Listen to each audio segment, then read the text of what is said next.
সময় ভর্তি ছিলাম সৈয়দ নজরুলে, তখন ওই জায়গায় ডেঙ্গুর অবস্থা বাইরে গেছে, পরে ওই জায়গায় ট্রান্সফার করে গেছি।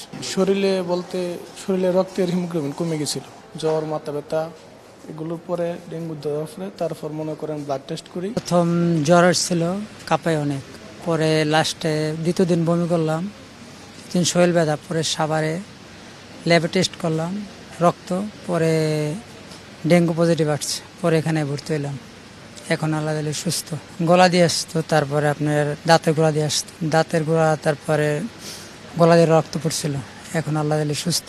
বরগুনা থেকে আসছি ডেঙ্গু সমস্যার জন্য। মানে আমাদের যে এই বরগুনাতে ডেঙ্গুর পরিমাণ অনেক বেড়ে গেছে, তাতে মানে আমিও ডেঙ্গুতে আক্রান্ত হয়েছি। এই জন্য ডেঙ্গু চিকিৎসা করার জন্য এই জায়গায় আসা হয়েছে। ধরা যে জ্বর হয়েছে, তারপরে প্লাটিলেট অনেক কমে গেছে, এই জন্য হালকা ব্যথা ছিল, মানে বেশি হয় না। বাইরে হয়েছে, ধরা যায় প্রাইভেট পড়তে গেছিলাম তখন। আমার আব্বুর জ্বর, এই কারণে ডাক্তার দেখাতে আসছে।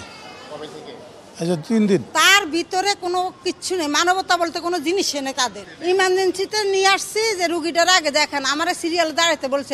আপনারা জানেন যে করোনা কিন্তু গত বছর একেবারেই কম ছিল। এই বছরও জানুয়ারি থেকে টিল 6 মে আমরা কিন্তু কোনো কেস পাইনি।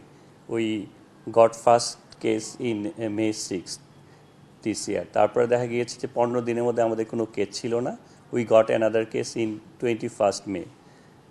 তো লাস্টে কিন্তু 21 মের পরে আমরা আরও 4টি কেস পেয়েছি। সো লাস্ট মান্থে আমরা 6টা কেস পেয়েছি করোনার। কিন্তু এই বছর দেখা গিয়েছে জুন 1 তারিখ থেকে এই পর্যন্ত আমরা টোটাল 36টা কেস আমাদের অ্যাডমিটেড হয়েছে। আসলে টোটাল অ্যাডমিটেড কেস হচ্ছে আমাদের 36।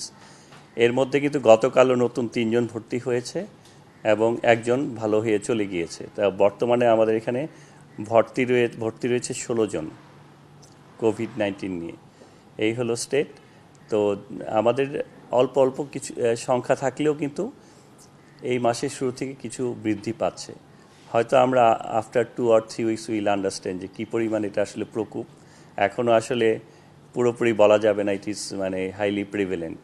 কিন্তু যেহেতু আমরা কেস পাচ্ছি এবং আপনারা হয়তো জানেন যে এখানে আমার 16 জন যে পেশেন্ট ভর্তি রয়েছে, এর মধ্যে কিন্তু 5 জনেরই অক্সিজেন দিতে হচ্ছে।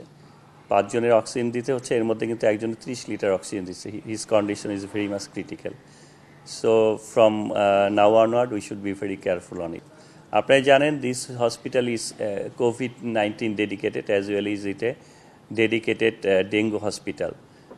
সেই জন্য কিন্তু আমরা পেশেন্ট থাকুক আর না থাকুক, উই রিমেইন অলওয়েজ প্রিপেয়ার্ড।